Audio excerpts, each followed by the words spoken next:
ஒன்று சார். அப்புறம் எதுக்கு நீங்கள் இப்போ வந்துட்டு தியேட்டரில் நீங்கள் தான் ரிவ்யூ போட்டு காட்டுறீங்க, பிரசாத் லேபில் வாரத்துக்கு ஒரு 10 படம் நீங்கள் தான் போட்டு காட்டுறீங்க, இந்த ரிவ்யூ பண்ணுங்கன்னு சொல்கிறீங்க.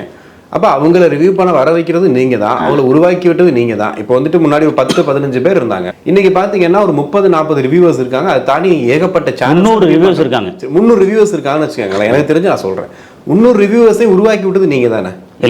அது என்ன, அது தனியாக உருவாக்குறது இல்லை. இன்னைக்கு இந்த டிஜிட்டல் யுகம் வந்த உடனே அவங்க வளர்ந்து வர்றாங்க.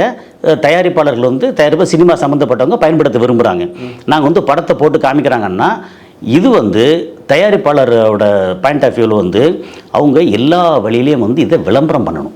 ஒரு ப்ராடக்ட் வந்துச்சுன்னா, ஒரு பொண்ணு சடங்காச்சு அப்படின்னா முன்னாடி ஊரில் வந்து குழாய் கட்டி பூ புனித நீராட்டு விழா வைப்பாங்க. ஏன்னா எங்கள் வீட்டில் பொண்ணு சடங்காக இருக்குது அப்படின்னு சொல்கிறதுக்காக.